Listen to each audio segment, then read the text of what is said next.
Alien pirate ship. Alien pirate ship. Let's do it. How much time do you think it's gonna take? Maybe 6 hours. It's gonna take a few seconds. Look at this. Quick.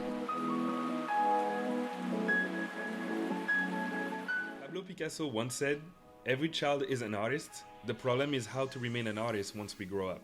I think that's a beautiful quote, because when you think about it, every single one of us have the potential of creating art. So why not robot?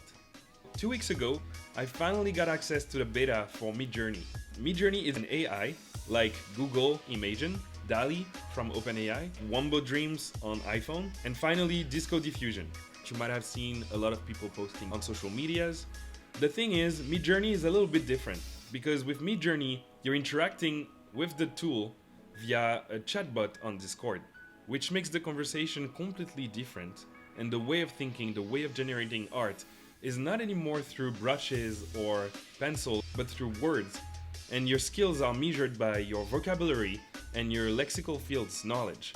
I've personally been interested into generative art since 2018, and I've joined this beautiful community and started experimenting with many different tools. So this raises an important question about the place of artists in the creative process.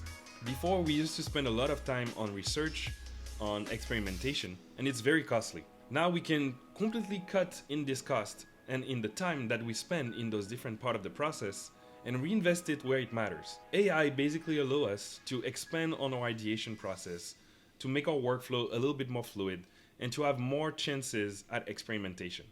Working with AI is actually not new for humans. We're already used to talking with our Google Home at home to change the lights in our living room.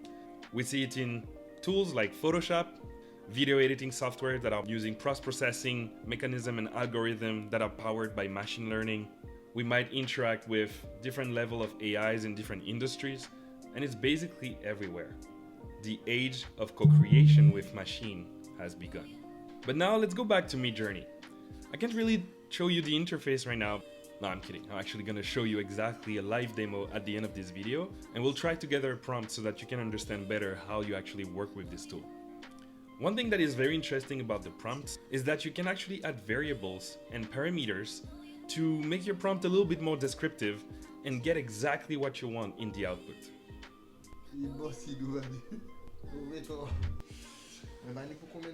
Pour la fin, là, c'est la fin, on a fait la moitié déjà, donc c'est bon. Ah bon? Ouais, il restera juste la démo après. C'est tout? Ouais. C'est pas une longue vidéo, hein. On a déjà pas mal fait, hein. Ah, bon, ok. For example, what do you think was the prompt for this image? Let's break it down. First of all, you could simply make a prompt that is just text and say something like, a woman. But obviously, AIs are based on what exists on the internet and is a little bit biased. So the type of content that you get and the visuals that you actually see in the output are usually what is most available on the internet. So if I want to be more precise here, I might want to ask for a black woman.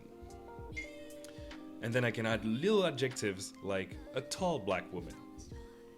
Interesting. What is she wearing? So we could ask for something like a tall black woman in a red dress made out of fire. That could be a cover for a Kanye West album. The next thing that I asked was an art style. Tall black woman in a red dress made out of fire in a Leonardo da Vinci art style. And then I asked the same thing, but drawn by a kid. And that prompt starts to be very complex at this point. But you can still add to it, or you could add parameters at the end, like I would like the aspect ratio to be 16:9, like a landscape. And now we get this. All of this is a result of many iterations with the AI, with the chatbot, that allowed me to upscale, to create variants, and to get to this output. Now, imagine all the possibilities that this can unlock. One of the ideas that I wanted to execute was to create, for example, the 3.0 version of a traditional frame. Instead of hanging a singular piece of frame on your wall, you could actually put a digital screen in front of which every time you would ask for something different using voice AI, you would get a different result. Another interesting idea would be for writers, poets, or even artists to be able to generate visual ideas for their poems or for anything that they write, or to help children feel more immersed with the novels that they are reading. Alright, now we're gonna get a little bit deeper. I prepared a map of all the exploration that I did to arrive to those visuals. It all started with a very simple prompt. Midjourney will always generate 4 images based on the first prompt that you write. Then it's up to you to choose if you want to create more variations on one of those 4 or to upscale one of them, which I did here. The top right corner image is pretty interesting, so I wanted to see what would it be in detail. Now, out of this image, I can also create more variants. And out of those new variants, I really liked the one at the bottom left, so I wanted to upscale it again. Now at this point, I'm happy with the result, so I'm moving on to change a little bit the prompt and ask for Nike sneakers, but that are made out of fish bones. And now we get something completely crazy. And if you pay attention to the bottom right, when it's upscaled, it gave me something quite eerie that I wanted to develop a little bit more. So I took the initial prompt that we got earlier with the coral reef, and I combined it with the result of the fishbone sneakers. And I got this. And now, the top left result, I created 4 new variants out of it, and then I upscaled the bottom right to get this. Create more variants maybe by re-injecting the initial prompt, and then choose the top right as the final result to get this one. Now you're looking at the entire path that we took, from the upscales, from the different prompts variations, and to the final result of the sneaker. Now what would be even cooler is to go into my file to see every single one of my exploration, even the one that I didn't end up keeping. So let's dive in. Here you can see all the different exploration that I did. The initial exploration with the fishbone, with the coral reef, the combination of prompts, and obviously the final result here. And this is a pretty cool concept co-created with Midjourney. What is interesting here is to be able to cut down on the exploration time and to get an infinite amount of results. It would be really cool for a concept artist to, for example, create a new 2D drawing, or for a CG artist to create a new 3D model based out of this prompt. For the past 2 weeks, I also created a lot of different exploration, but influenced by the Caribbean culture. I posted on Twitter a thread of all this exploration, and you can take a look between all the prompts that I've been through. For example, this one was created from photos taken in Guadeloupe, a mix of interior design and floral concepts. This one was trained with Caribbean faces to think about what my ancestors could look like. Bah oui, tu seras dans la vidéo. Quoi? Tu seras dans la vidéo plus tard. Ouais. On sera sur le toit sûrement. Profite bien. Ok. Bye. À plus tard. I really think that there is a potential that we can exploit, create things that are not even real, not even natural, or to combine ideas that no one thought about creating differently. And by adding a specific art style, you can make it your own, and you can create something completely unique. And I think that this is beautiful. Again, the Caribbean culture really shines through those visuals, and I'm happy to say that I have many more ideas that I want to explore. It's a little bit addictive. These ones were inspired by Caribbean masks, and I did another version of it with a different color palette, which gave me completely new results. Alright, that's the moment that everybody is waiting for. Let's dive deep into the actual tool. So I brought my friend Tristan with me, and we're gonna think about a specific prompt that he wants and see live with you guys what we can generate out of it. So what do you think, Tristan? Can you show me alien pirate ship? Alien pirate ship. Let's do it. So I'm putting /imagine, which is the way that you start the prompt. And then at the beginning of the prompt, I'm putting the content of it. And at the end, I can restrict the aspect ratio by putting something like AR. So let's ask for a 16:9, for example. And I'm just gonna add a twist, if you don't mind. I'm gonna ask for a design made by one of my favorite artists, Craig Mullins.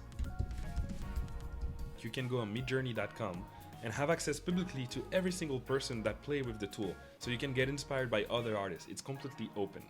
So let's go. Are you ready? Yeah. How much time do you think it's gonna take? Maybe, wow, maybe 6 hours? 7 Yeah. Guys, Yeah. we're in for a treat. It's It's not even hours or even minutes. It's gonna take a few seconds. really? A few seconds. Let's go. At the very beginning, you have this prompt that say waiting to start, and then you start seeing this little percentage that will allow you to see in live the result of the generation. The image will be a little bit blurry, Then we get to around 33%, and now it's more precise. 72%. And now the image are almost crystal clear. It's still a bit blurry on the edges, but again, there is also the style of the artist in play.